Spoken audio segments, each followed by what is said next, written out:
Bom, então vamos iniciar a nossa atividade. Agradeço aí a presença de todos. Agradeço muito ao Pedro Luiz por ter gentilmente aceitado de vir fazer a apresentação desta noite, no lugar da Jandira, que não está passando bem, então o Pedro vai substituí-lo. Então nós vamos iniciar agora mais um estudo da área de assistência e promoção social espírita, ápice, UEM Cresul. O tema de hoje é a ápice na prevenção e promoção da saúde da população em situação de vulnerabilidade. Esse estudo está acontecendo uma vez por mês, sempre na primeira terça-feira do mês. E quem vai apresentar para nós é o Pedro Luiz, que ele é o coordenador do CORAS, que é o Conselho Regional dos Usuários da Regional Noroeste. E ele é conselheiro também do Conselho Local de Saúde do Noroeste. Vou pedir a Ana Lúcia, você pode fazer a prece para nós, Ana Lúcia, por favor? Sim. Nós vamos agradecer a Jesus, nosso mestre, amigo, que mais uma vez nós estamos aqui reunidos no nome dele. Pedimos que ele nos oriente, nos acompanhe sempre e que nós possamos cada dia mais ter na prática todo o ensinamento, tudo que aprendemos aqui, tudo que discutimos, tudo que Kardec nos trouxe, nós precisamos colocar em prática no nosso dia a dia. E que nossas mentes, nossos corações estejam abertos para os ensinamentos que o Pedro vai nos trazer essa noite, para cada vez melhorar mais ainda o nosso trabalho, juntamente com Jesus. Que assim seja, graças a Deus. Que assim seja. Pedro, a palavra é sua e que Jesus te abençoe aí neste momento. Amém. Obrigado. Bom, eu separei uma introdução para gerar uma referência dentro dessa preocupação de estar aproximando as ápices dos serviços de políticas públicas. Eu já, em outra oportunidade, eu já fiz destaque sobre a assistência social, aí hoje eu vou estar fazendo uma caminhada pela saúde, que na prática essa divisão de política pública é só uma divisão de organização e financiamento, distribuição de recursos, porque o ser humano é inteiro e, apesar disso, essas divisões acabam ocasionando a fragmentação do ser humano. É prevista a integração, mas na prática ela ainda está distante de acontecer pelas duas partes, pela questão do domínio da gestão e de fazer essa integração e da parte do usuário de compreender o processo como um todo. Então, o princípio que a gente procura chamar a atenção é o princípio constitucional, é o direito de todos. Então, não é dado às pessoas, é um direito que foi estabelecido, que a pessoa nasceu nessa sociedade, isso vale inclusive para os imigrantes, participa dessa sociedade e automaticamente ele está sob os direitos constitucionais. A partir daí é criada a estrutura executiva. Então, é formada toda uma legislação no legislativo e depois é construída a estrutura executiva. E a judiciária entra sempre que houver um desajuste no benefício, né, do direito, algum incidente com a questão do direito. No contexto aqui da ápice, eu fiz uma introdução de ligação para ter como base um olhar mais focado na questão dessa interface entre a ápice e o serviço da política pública. Isso vale para todos os serviços. Mas, assim, dando ênfase à questão da saúde, eu estou abordando a saúde na realidade da pessoa vulnerável. Aí eu marquei 3 pontos, que é: o doente não é fraco. É uma distorção que costuma acontecer a princípio. O pobre não é fraco. E a vida não é sofrimento. Então, são só parâmetros para refletir no sentido de abordar essas questões assistenciais e, à medida do possível, fazendo a migração para o serviço social, da política social. Quando fala assistência social, é assistência à deficiência de recursos, de conflitos, de relações sociais. E quando fala política social, são as políticas para toda a sociedade, ou todas as políticas para a sociedade.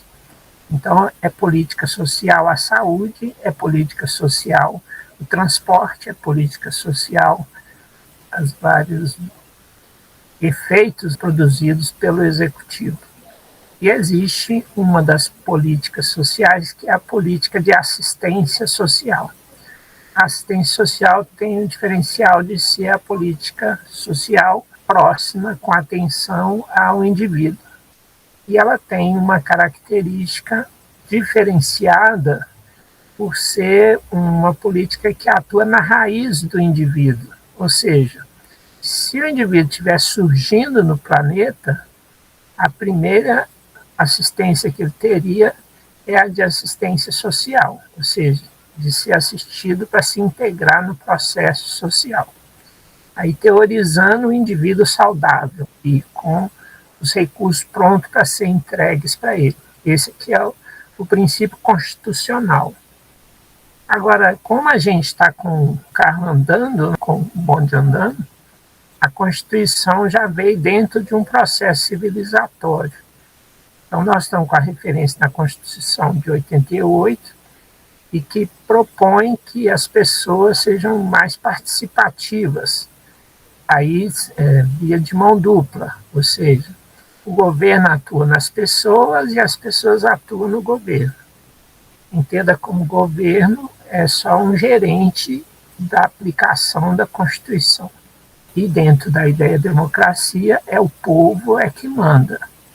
Só que ele precisa do esclarecimento. Aí entra a política da educação e todas as outras políticas como acessórias.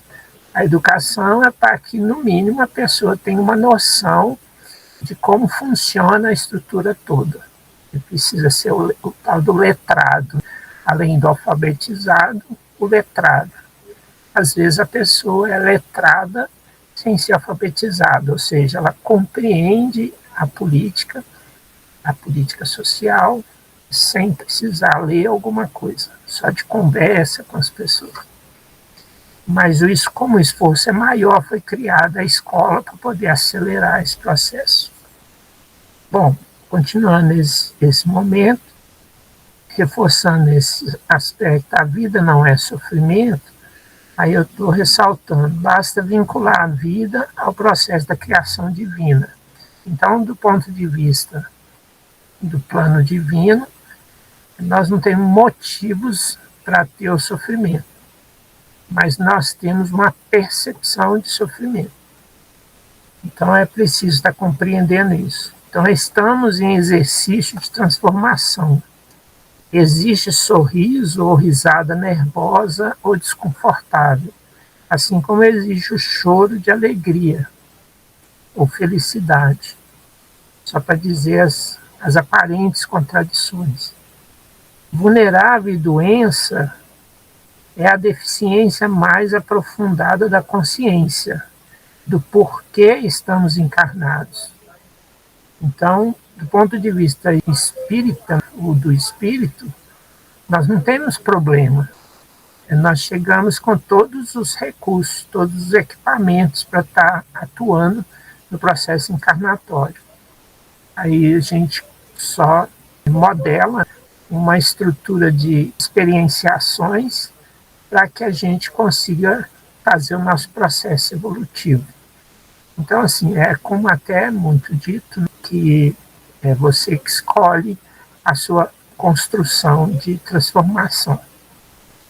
E sendo assim, não tem motivo para a gente caracterizar a doença, para caracterizar a pobreza, para caracterizar a deficiência e todas essas situações como algo negativo, porque do plano espírita são experiências.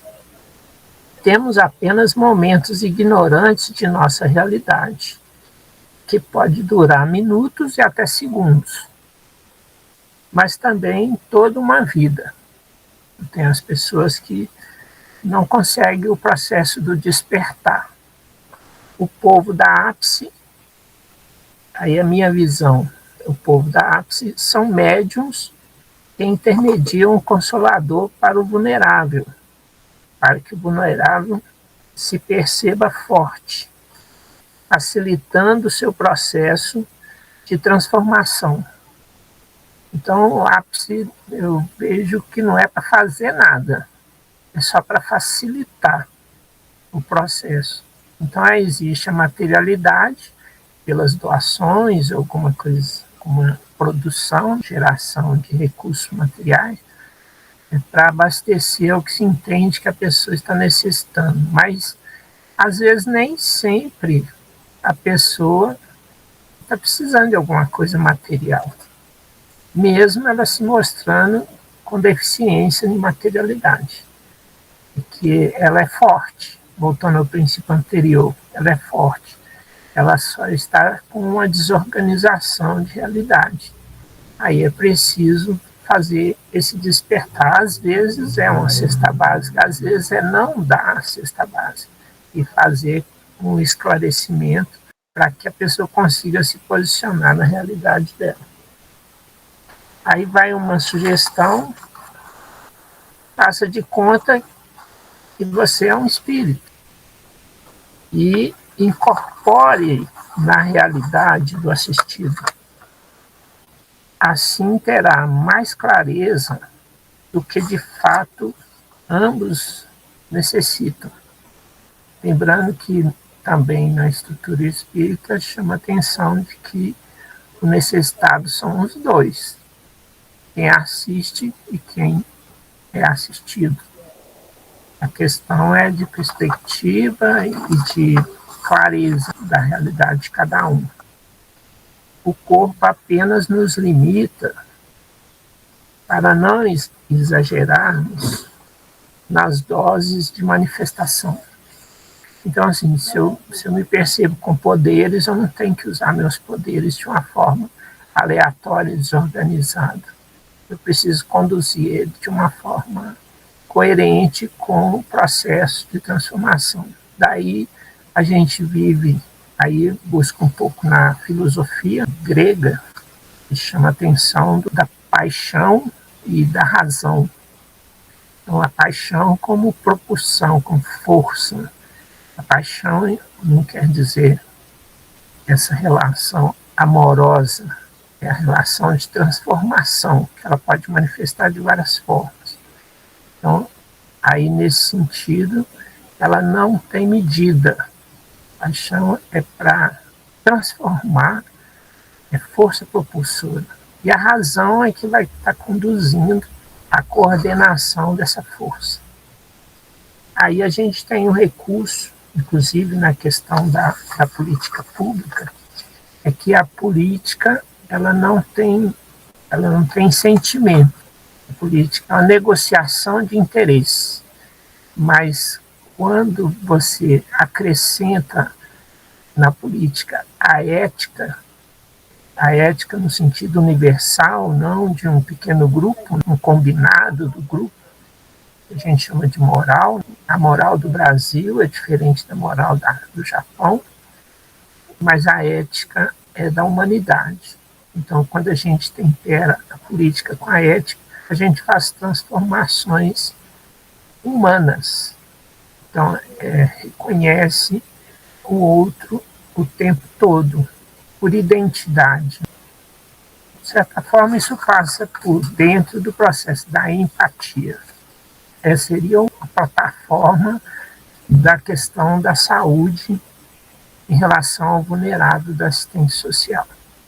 Entrando em mais específico, a saúde, eu pego um exemplo típico em que o médico faz uma receita para que você tome os medicamentos após as refeições. Só que tem pessoas que não têm refeição para tomar os medicamentos. Então, o conflito constante que existe para a pessoa com deficiência na assistência social, ou seja, que caracteriza a deficiência de assistência social, ela é prejudicada na estrutura. No entanto, aí a falha de integração, a saúde te passa uma receita de um medicamento após as refeições, mas não te dá a refeição.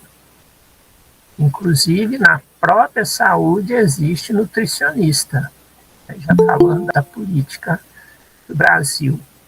Ou seja, está preocupado com a sua forma de alimentar, mas ela não alcança se você tem o alimento para cumprir essa forma. Então fica uma lógica de Pilatos, né? Lavar as mãos, eu faço a minha parte, a outra parte é por sua conta. Só que a Constituição diz que a outra parte vem da mesma fonte, que é o governo. Representa a Constituição na execução das partes. É o mesmo governo que executa as partes. Então, uma parte que é da saúde, ela tem que conversar com outra parte que é da assistência social. E hoje a gente já tem um avanço que, a partir de 2009, foi estabelecido uma emenda constitucional aprovada de alimentação, do direito à alimentação. E antes disso, apesar de estar previsto na Constituição de 88, só previa alimentação para trabalhadores. E a partir de 2009 passou a ser para todos. Dentro dessa obrigação constitucional, passou a existir a Secretaria de Segurança Alimentar. Então, o que acontece? As tais cestas básicas era caracterizada aparentemente pela assistência social, porque ela, num tempo anterior, estava ligada ao assistencialismo, e a ideia de assistencialismo ficou muito confundida com a assistência social, o que, no entanto, a assistência social tenta superar o assistencialismo. A cesta básica saiu da assistência social e a Secretaria de Segurança Alimentar tomou posse dela, só que de uma forma ampla. 2, 3 meses atrás, a secretária municipal de Segurança Alimentar apresentou a instalação de 9 cozinhas comunitárias. É um restaurante popular, um em cada regional de Belo Horizonte. E começou a ser instalada em abril, na Oeste, no bairro Cabana. Aí vai na Nordeste, no Paulo VI, na Noroeste, no Califórnia, e assim por diante. Eu não tenho todos os bairros de cor das regionais, não. Mas estão sendo instalados. Então, provavelmente até o final do ano devem instalar todas. Previsão de 500 almoços marmitex por dia em cada regional. A do Cabana já está funcionando, só para referência. Aí o que tem isso aí em relação? É porque a questão da saúde é primeiro na necessidade da alimentação e qualidade, com qualidade. Porque existe a ideia de que as pessoas comem, então por isso estão alimentadas, então por isso já tem a sua saúde resolvida, e que aparecem as doenças por falhas do funcionamento do organismo. Então isso se confunde por falta de esclarecimento da população em todos os níveis, às vezes até o nível de gestão do governo, em perceber que a pessoa que come não quer dizer que está bem alimentada. Então, com isso, a questão da saúde para as pessoas vulneráveis, que é da assistência social, fragilizada no lar, ou seja, não tem uma vida e convivência de qualidade, às vezes são afastados do lar, são expulsos ou conflitua tanto que não tem que viver na situação de rua e sobrevivem através de artifícios de alimentação, como acho que a maioria já conhece. Então, dentro dessa ideia, a saúde ela tem que estar fazendo essa integração. E esses processos acontecem através dos conselhos que fiscalizam o funcionamento de cada política pública. Então, todas as políticas públicas têm uma representação popular e reclama a aplicação da lei do direito daquela política pública. Então, por isso, inclusive, a gente formou um observatório de políticas públicas, que a gente chama de base local, em que abre o canal para toda Belo Horizonte e que a gente faz conversa de compreensão dos meandros da lei, a lei das políticas públicas, para que não haja confusão e a questão da clareza da realidade que a pessoa se encontra. Uma delas é a questão do benefício. A pessoa recebe um benefício, seja lá o Bolsa Família, seja o BPC, para simplificar, falando do BPC, que caracteriza um salário mínimo, dá a impressão para a pessoa que ela está com a vida normalizada. Isso vem do estado da vulnerabilidade da assistência social, essa impressão. Por quê? Ela estava numa vida tão miserável, tão restrita, e qualquer melhoramento significativo parece muita coisa. Então é preciso que ela ganhe mais esclarecimento da dimensão da realidade dela. E chamando atenção para isso, voltando de novo na questão da ápice, a oportunidade de estar chamando a atenção da pessoa na condição que ela se encontra. Então já teve oportunidade que eu chamei a atenção de um usuário e foi uma circunstância que estava buscando empréstimo no banco e o banco não deu o empréstimo que ele esperava. E a referência estava no fato da pessoa receber benefício, não receber salário. Uma pessoa com salário mínimo tem uma condição de empréstimo de banco diferente da pessoa que recebe um salário mínimo de benefício. Não parece igual, mas é muito diferente. Essa diferença precisa ser alertada às pessoas que ela está numa situação precarizada. Ela está recebendo um apoio do serviço social para que ela tenha um mínimo de conforto psicossocial ou mental para que ela consiga tomar decisões na construção da cidadania. Então, a assistência social, no plano que ela se encontra, ela atua em pessoas que não percebem que não são pessoas. Ou seja, a estrutura da pessoa está tão perturbada e que ela não consegue agir como pessoa. Ela é um sobrevivente do processo, ela não está vivendo o processo da sociedade. Aí, nesse sentido, é preciso com que haja essa percepção para que, quando vai tratar a questão de saúde dessa pessoa, ela tem que ser tratada de uma forma diferenciada. Eu não posso considerar a pessoa da assistência social como, às vezes, as pessoas consideram assim, uma pessoa que está gorda e tem uma deficiência alimentar e está gorda e trata como se a pessoa estivesse bem alimentada. Isso tudo são aparências que acabam degenerando a percepção do ser humano. E aí, nessa oportunidade de está associando a função da saúde para que a pessoa consiga o mínimo de condição de se posicionar como cidadão, ela precisa ser alertada constantemente. Isso, às vezes, é preciso chamar a atenção da equipe de saúde da família, por causa do trato, fica as interpretações pessoais.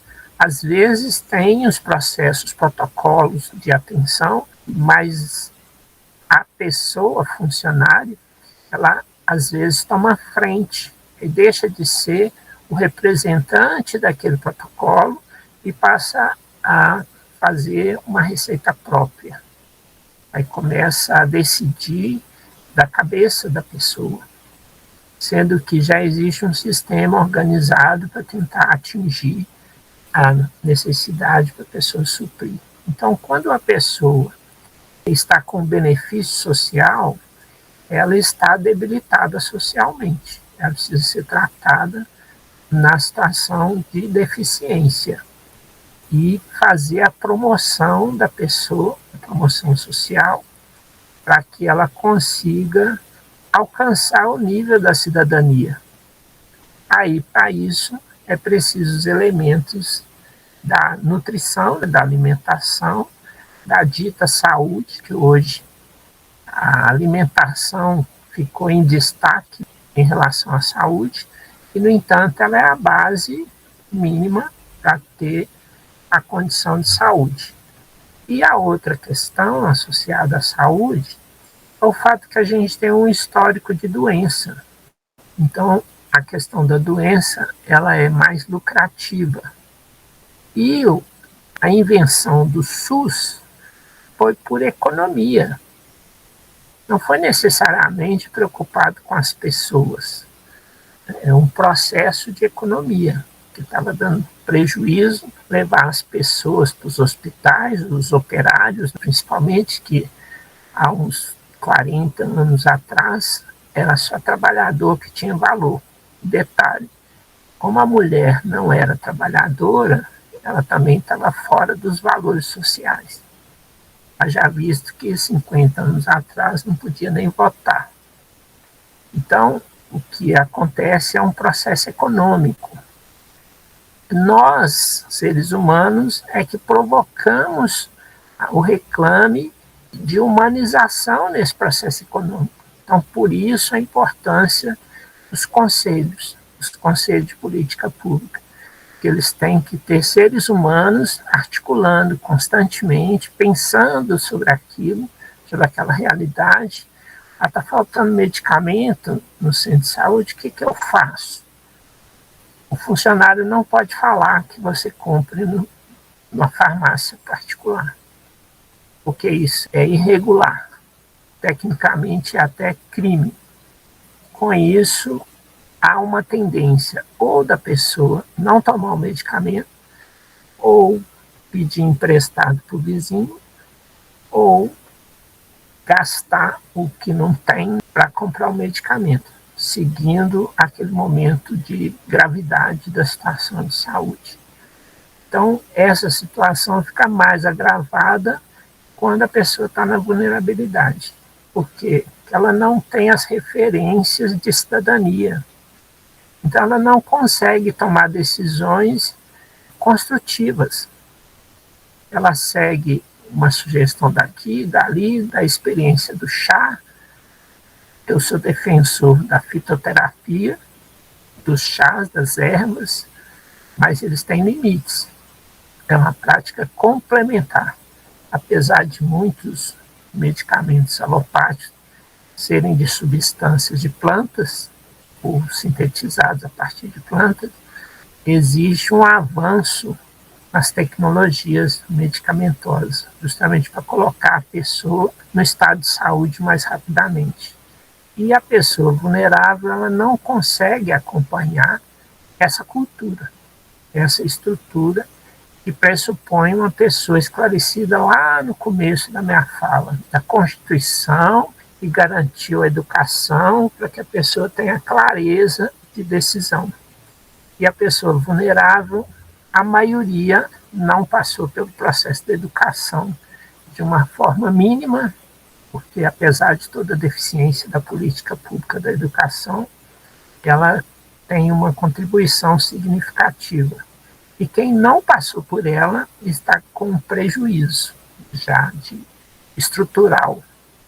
E a maior parte da população que não passou por ela está na assistência social, ou seja, está dentro do parâmetro da vulnerabilidade. Então, toda a estrutura de saúde, ela precisa ter uma ação coletiva, uma compreensão coletiva, e de preferência iniciada pelos usuários do processo. A gente até generalizou e chama de usuário toda pessoa que participa de uma política pública, para facilitar. Então, na política pública do idoso, o idoso é o usuário. Aí, quais idosos? Todos. Na assistência social tem idoso assistido pela vulnerabilidade? Tem. Então, quando o idoso está no nível da vulnerabilidade, aí a assistência social cuida. E aí cada política pública vai atuar na proporção da competência. E dentro disso, é preciso que vigie a qualidade de cada situação dessa. Por isso, a ideia dos conselhos. Aí, dentro do processo específico da APSE, é preciso orientar a pessoa para buscar estruturas de conselhos, que seria o gancho mais próximo da convivência social. E, a partir dos conselhos, consiga estar por conta própria, porque a APSE não dá conta de fazer todo o papel da política pública, ele consiga estar alcançando o funcionamento dos direitos dele.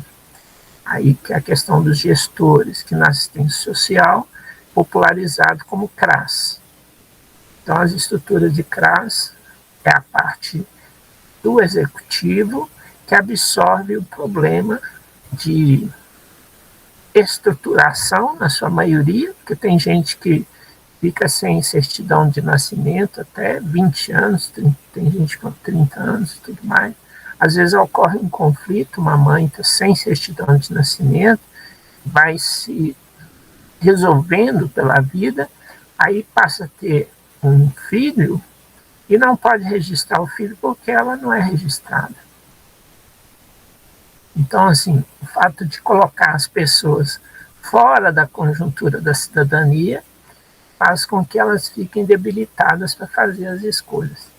Aí a saúde, ela tem muitas falhas derivado desse despreparo, que reflete nas pessoas e que as pessoas vulneráveis têm isso com essa deficiência com mais profundidade. É só para dar esse contexto aí, gostaria de estar trocando ideias com vocês aí. O assunto é bem longo, por exemplo, a gente tem estruturas do conselho local, próximo das pessoas, que está estabilizado com a política da saúde. Conselho regional, das regionais políticas de Belo Horizonte, e o conselho municipal, e assim tem o estadual e o nacional.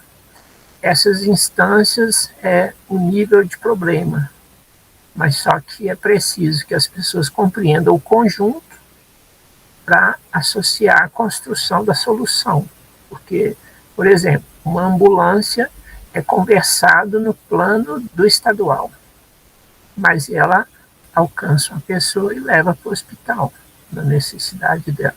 Ela parece ser uma coisa imediata, mas ela é de uma solução de um plano mais distante.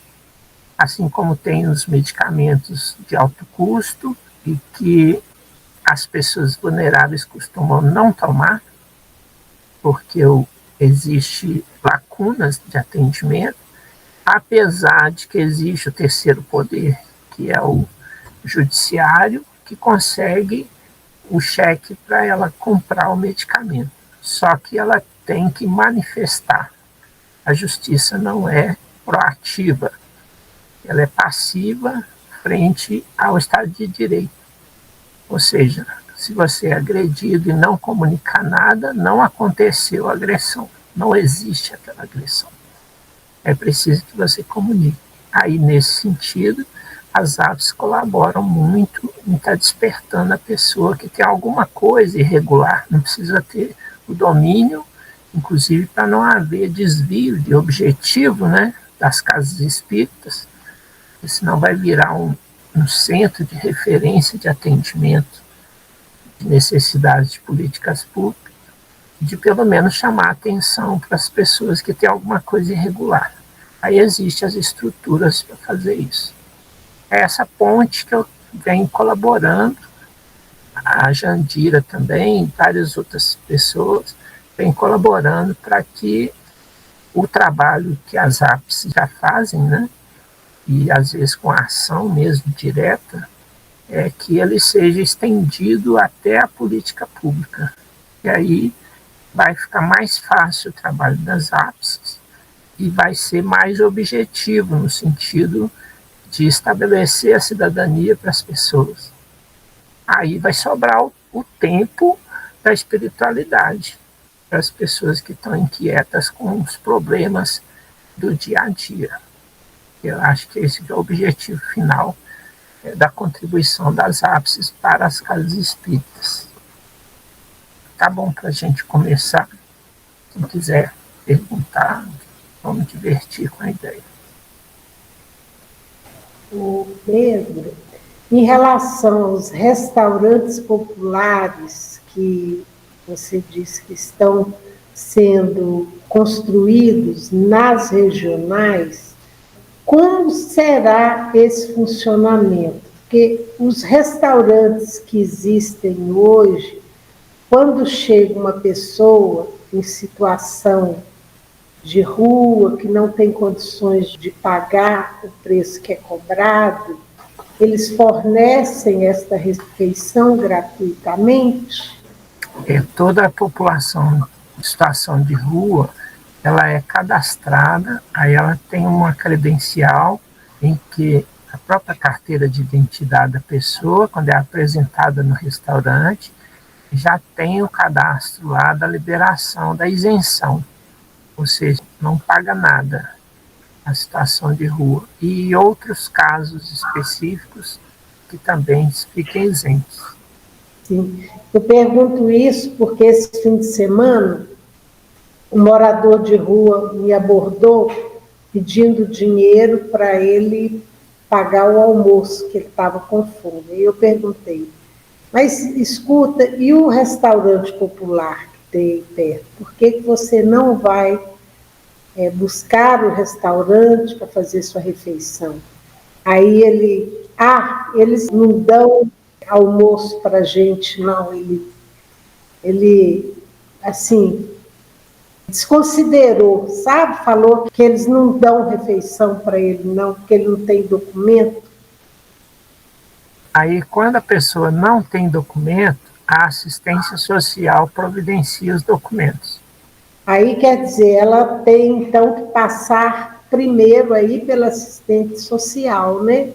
Tem que ter o serviço social. Por exemplo, tem famílias que a pessoa cresce sem certidão de nascimento, porque não faz diferença para a família. É criança e tem também aquela ideia, quando você chega no cartório, aí tem que pagar uma taxa para certidão. Eu tive essa experiência com meus filhos, quando 86, 88 e 90, os 3 filhos. O primeiro, eu já sabia que existia a isenção da certidão de nascimento, mas quando chegava no cartório, eles não me mostravam, não identificavam isso. Eles tratavam assim, se você sabe e fala, aí eles te isentam. Se você não sabe e só pergunta, eles dizem que não tem. Então, eu tentei nos 3 e não consegui achar. Uma vez eu procurei no cartório se tinha uma plaquinha, né, se é direito, devia estar exposto. Então, nessa época, a gente ainda estava no efeito de dominação política aí, né, mais ostensiva, e os cartórios também ocultavam esse tipo de coisa. Então, para a população com mais idade, eles têm a visão distorcida de que é pago. E medicamentos, por exemplo, acontecem com frequência. Por exemplo, tem uma falha básica no centro de saúde que você tem nas duas receitas, de modo geral, cada tipo, às vezes até na mesma receita. Um medicamento é de baixo custo e o outro é de alto custo.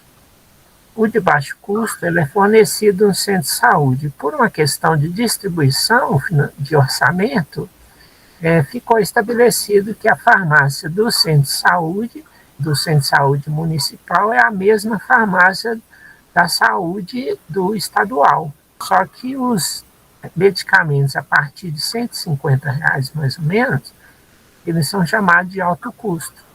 Aí eles são fornecidos pela farmácia estadual, que hoje está na Nossa Senhora de Fátima, ali no Carlos Prates, que melhorou bastante, que está na Contorno, muito descentralizado, que é um outro problema da população de situação de rua. Tem uma situação de rua que está no Centro-Sul, né? E o restaurante está lá perto do Carlos Prates. Então, ele tem que deslocar para ir almoçar. E, às vezes, ele desiste pelo caminho, é mais fácil pedir para alguém. Mas o princípio é esclarecer as pessoas da condição que têm. É isso que eu estou tentando chamar a atenção. E a mesma coisa que vai acontecer com as apps. Mesmo que dê assistência para uma pessoa com cobertor, cesta básica, alguma coisa assim, porque naquele momento a pessoa está num pânico.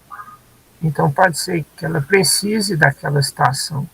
Mas se a ápice conseguiu fazer o cadastro da pessoa, né, se organizou no processo, pronto, toma aqui sua cesta básica. Mas aí faz o contato com o CRAS, para ver, ó, chegou o fulano de tal aqui, ou então chegou uma pessoa e precisou disso, qual que é o procedimento? Aí eles vão estar explicando a situação. E ela não é estática. Por exemplo, hoje tem um serviço de assistência, aí amanhã não tem. Então é preciso estar monitorando esse serviço. A diferença de não ter e passar a ter, e às vezes deixar de ter, é a presença da população. Por isso a importância dos conselhos. Então, às vezes, o pessoal da ápice não tem condições de estar participando dos conselhos, mas conduzir os assistidos para os conselhos.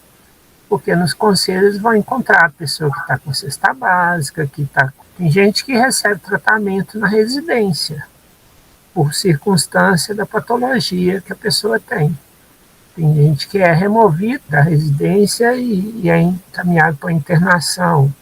E dentro de um processo multiprofissional, que vai estar atendendo de acordo com a gravidade da situação. Tem coisas que tem no SUS que não tem nos planos particulares. E tem muita qualidade de serviço, mas é desconhecido pela população. Muito importante essas informações que você está trazendo aí. Então, me parece que os conselhos, conforme você mesmo disse aí, eles realizam um trabalho mais humanizado, de sensibilidade, né, daqueles que interagem ali nos conselhos. E é fundamental isso para que esse trabalho possa se propagar e possa trazer uma melhor qualidade de vida para essas pessoas, porque muitas não têm conhecimento dessas informações. Então, a importância da ápice se articular para tomar conhecimento desses fatos e, na medida do possível, participar dos conselhos, para que ela faça um trabalho mais integrado aí, de orientação a essas pessoas em vulnerabilidade, né, orientando essas famílias.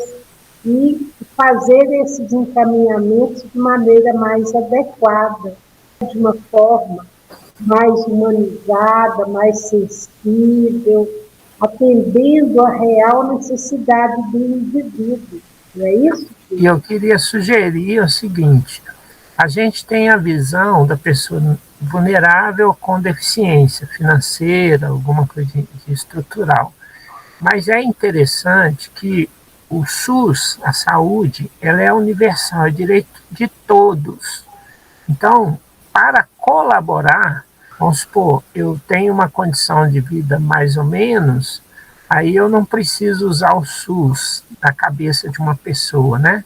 Penso assim, é interessante usar o SUS para poder colaborar com o SUS, ou seja, para entender o processo do SUS e facilitar a orientação das pessoas. Então, se você tem, a gente costuma utilizar nos conselhos esse estímulo, se você tem uma receita de medicamento, passa primeiro no SUS e vê se tem lá no SUS. Pratique a política pública para que você entre nesse universo. Porque se ficar à margem do universo, você vai falar coisas vazias e às vezes perde a credibilidade. Então, assim, tem nos dois sentidos. Tem o centro de saúde vai te ajudar, e aí a pessoa vai lá e o centro de saúde não ajuda coisa nenhuma, e às vezes a pessoa viveu uma experiência que para o outro a experiência é diferente. Então é preciso que haja interação com o processo, porque essa diferença é a fragilidade da política pública derivado da participação das pessoas e da deficiência de formação da pessoa.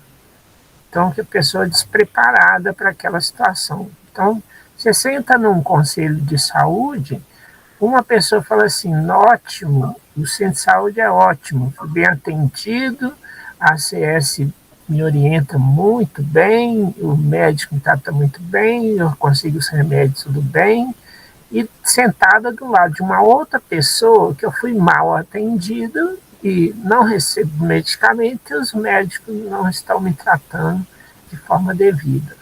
Essa relação é preciso dissolver, é preciso misturar, okay? Para que haja um bem para todos. E esse bem que a pessoa fala que hoje tem, está tudo certo, aí quando a medida da idade, ou a medida da circunstância, ou a medida dos anos, né, 1 ano ou 2 anos depois, já não tem médico na equipe dela. Já falta um medicamento. E aí ela fica desamparada, ela fica ilhada, porque ela não sabe o que fazer. Mas se ela misturou lá atrás, aí ela já viu, isso aqui eu vi, esse medicamento não tinha. Eu fui lá no Ministério Público, na Promotoria de Saúde, reclamei. Tem uma consulta especializada, está demorando 1 ano. Fui lá, reclamei, saiu em 15 dias. Aí tem outra, mas a minha foi só 30 dias, eu reclamei e saiu rápido. Então, é essa interação que precisa estar acontecendo. A democracia, ela só acontece acontecendo, ela não acontece sozinha. Tem que haver interação, né? Isso, então a APSE é um grande contribuinte de todo o processo. Na minha vida, mais lá no início, eu precisei muito de grupos espíritas, na época para medicação, para os filhos, várias situações. Ou seja, eu vivenciei o momento de ápice. Hoje eu percebo que não há uma expansão, né, uma divulgação dessa oportunidade. Isso mesmo dentro das casas espíritas. Então, tem casas espíritas que não compreendem bem a ápice, essa contribuição.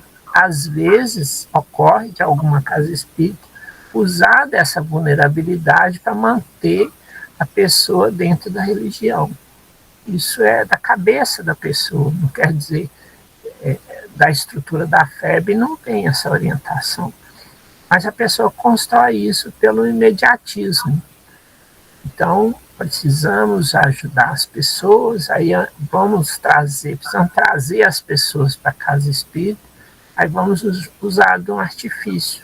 Isso é prejudicial para os dois lados, porque isso vai construindo negativo. Já aconteceu o caso de orientar uma pessoa que estava com debilidade, né, de cesta básica, alguma coisa assim, e foi orientado que a pessoa precisava participar de 3 reuniões para poder estar integrado no processo do benefício, e ela precisava imediatamente. Então, assim, é preciso trabalhar isso para que seja integrado, né? Seja normal a fraternidade acontecer com naturalidade. Com certeza. E para isso nós precisamos nos sensibilizar, né, diante da necessidade do irmão que chega em vulnerabilidade, procurando a casa espírita. É preciso abrir os nossos corações e procurarmos fazer como Jesus fazia, não é isso? Então, se fosse Jesus que estivesse aqui no meu lugar, como ele iria receber esse irmão? Então, é buscarmos essa compreensão maior para que a gente possa compreender melhor. A gente tem que buscar na prática conhecer essa realidade. E a gente só conhece buscando essa integração com o poder público, buscando compreender como todo esse mecanismo funciona, para que a gente possa fazer a nossa parte de uma forma amorosa, acolhedora, sensível, dando àquele que chega aquilo que ele precisa realmente, que é muito mais do que uma cesta básica, porque dar simplesmente uma cesta básica, nós não estamos ajudando esse irmão a mudar o seu caminho, nós não estamos promovendo esse indivíduo, nós simplesmente estamos como que dando uma esmola, e isso não é o melhor para ele. A cesta básica, ela é importante, ela é necessária, mas temos que dar muito mais, ir além, darmos a ele a orientação necessária, o calor humano necessário e o encaminhamento adequado. Mas para isso nós também precisamos conhecer esta realidade para podermos atuar melhor. Se vocês quiserem fazer alguma pergunta, podem tocar a mãozinha aí, ó, para que a gente possa dar a oportunidade para que vocês participem, façam seus questionamentos para o Pedro Luiz. O Pedro, se você quiser falar como que é o funcionamento do conselho onde você participa, como que ocorre. Os conselhos de saúde em Belo Horizonte são 152 conselhos. A cobertura é 100%. Então, se alguém não participa de conselho, é só porque não sabe da existência dele, porque todas as pessoas estão vinculadas a algum conselho. E o conselho fica na unidade de saúde correspondente, do centro de saúde próximo, às vezes o pessoal chama de posto de saúde, e ocorre uma vez por mês as reuniões locais. De um modo geral, a gente cobra do Conselho Municipal para que estabilize o dia da semana no mês. Por exemplo, no Centro de Saúde Glória, na segunda terça-feira do mês. E aí estabiliza a população. Se ela não foi nesse mês, ela pode ir mais para frente, que ela já sabe que é na segunda terça-feira. Aí cada centro de saúde decide o seu momento e tenta estabilizar isso. E existe o Conselho Regional, congrega as demandas dos conselhos locais. Por exemplo, aqui na Noroeste são 16 conselhos, centros de saúde, portanto, 16 conselhos locais. É bom acrescentar que as UPAs e hospitais também têm conselho de saúde. Aí dessas reuniões regionais é que levam os problemas mais complexos, subindo para o Conselho Municipal de Saúde. E também, às vezes, tem alguma demanda que vai para o Conselho Estadual e assim do Conselho Nacional. Ah, perfeitamente. O Adelmo levantou a mãozinha. O Adelmo, pode falar. Eu queria saber sobre o conselho, vamos supor, eu moro aqui no Centro-Oeste de Minas. O conselho que, para entrar em contato com o Conselho de Belo Horizonte, como que eu faria para estar nessa ordenada, para estar resolvendo mais fácil alguma coisa para os necessitados? Cada município tem um conselho de saúde e tem Ok. um conselho de assistência social também.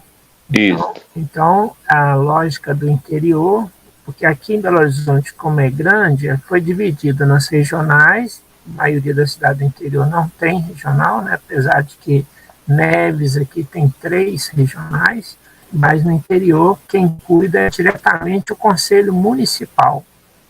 Então, a ideia é, você tem uma demanda do município, encaminhar para o Conselho Municipal correspondente, né? Se for da assistência social, da saúde, do idoso, e assim por diante.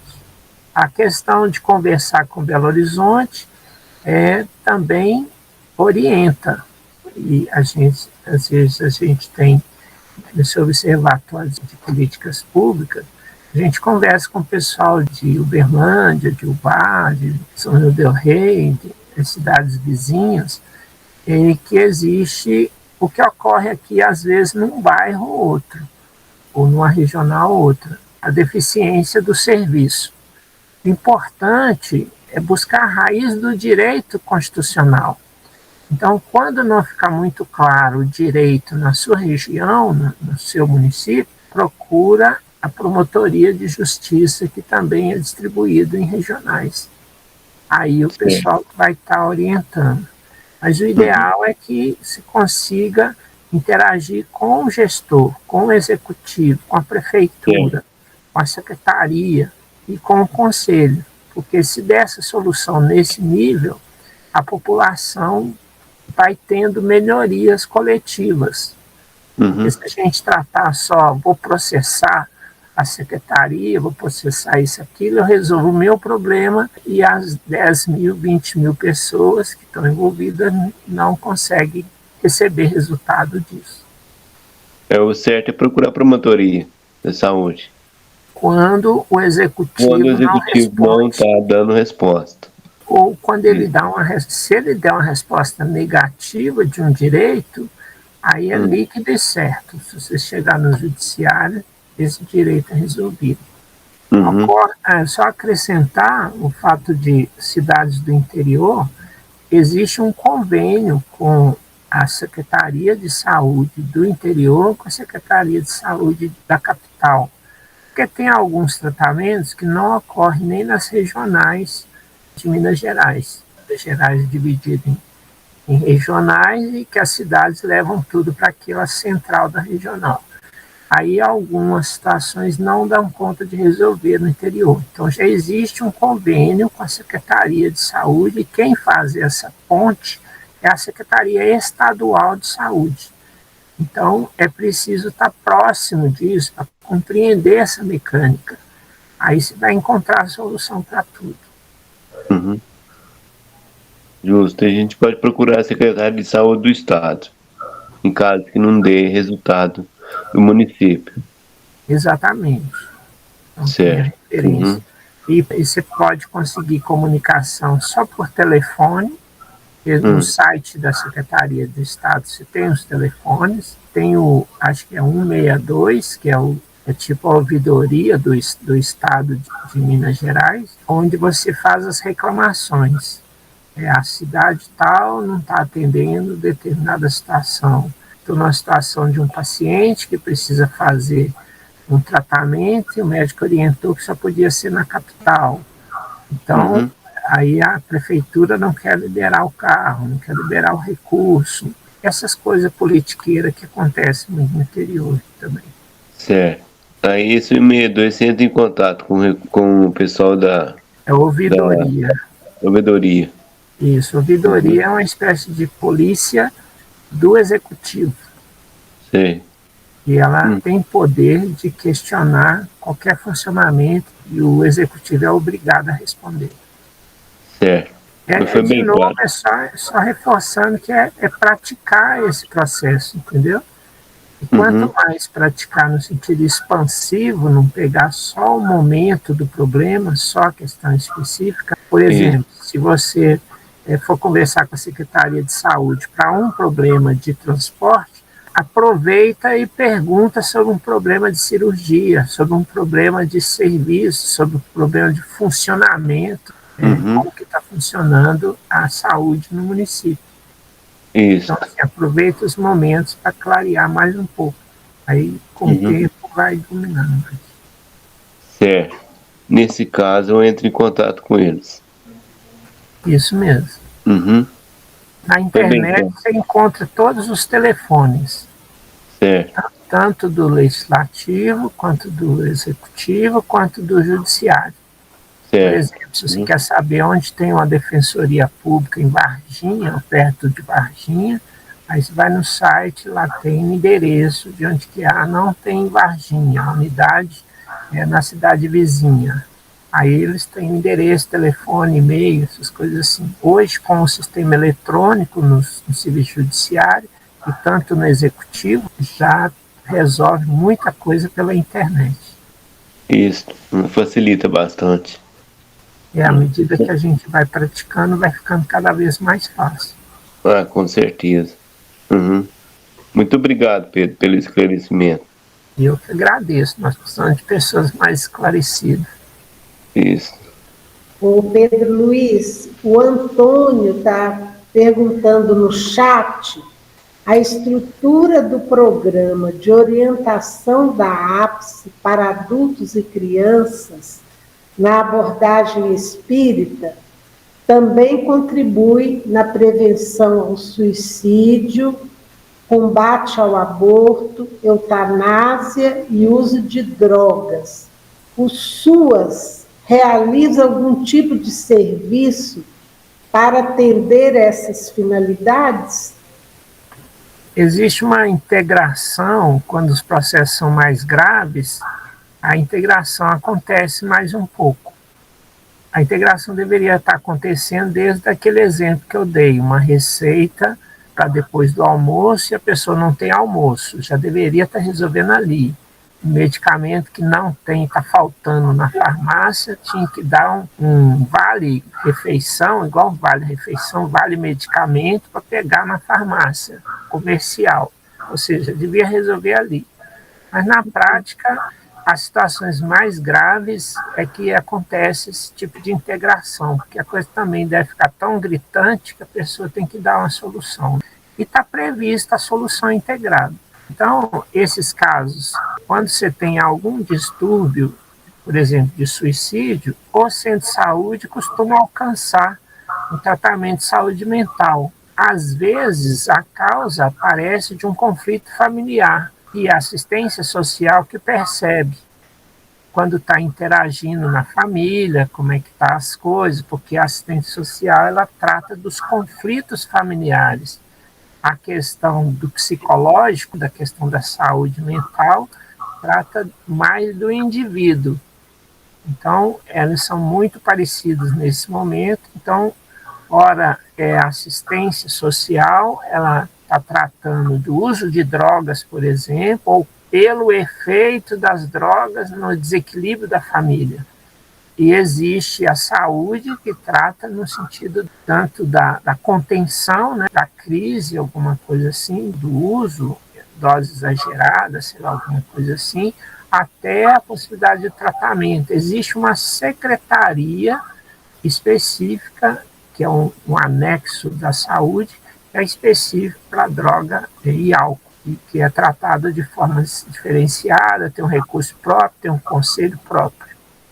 Então, todos esses é alcançado, é previsto, alcançado por todas essas políticas públicas.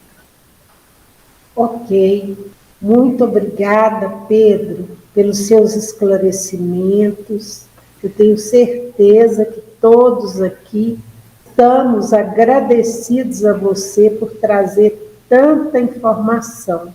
Então, que todos nós possamos buscar atuar dentro desta área tão importante, tão desafiadora como a APS, com mais sensibilidade, com mais uma relação afetiva com esses irmãos que chegam até nós, para que possamos dar a eles aquela condição de promoção. É a função da APS, promoção social espírita.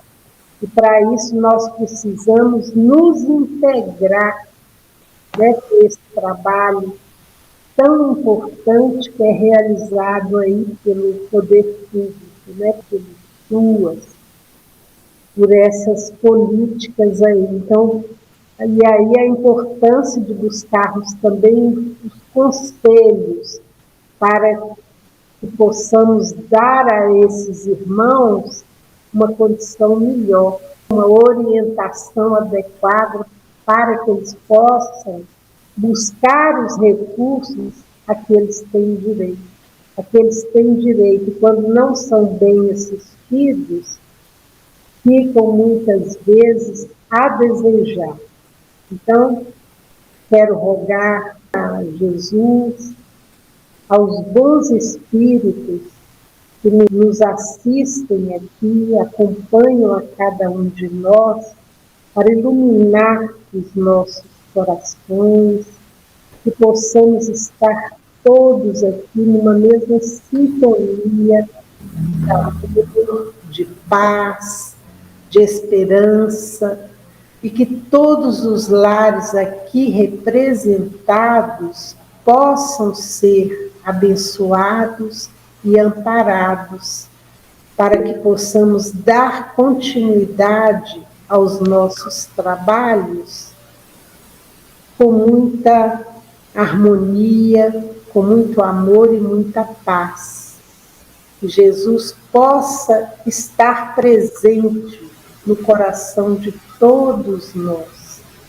E aguardamos vocês, nossos companheiros aqui presentes nesse estudo, no nosso próximo encontro, que vai ocorrer próximo, será no dia 1º de agosto, e eu quero agradecer a presença de todos vocês aqui nesta noite. Fiquem com Deus, e você, Pedro Luiz, especialmente, que Deus te abençoe. Muito obrigado pela gentileza de nos atender nesta noite. E pedimos aqui também pela Jandira, que não está bem de saúde, e foi por isso que ela não pôde estar presente, mas que Jesus a abençoe, para que ela possa se recuperar plenamente, para poder nos dar orientações numa próxima oportunidade. Então, fiquem todos com Deus e muito obrigada, viu, pela presença. Obrigado. Boa noite para você. Boa noite. Obrigado, Pedro. Obrigado. Boa noite, Adelmo. Obrigada. Boa noite.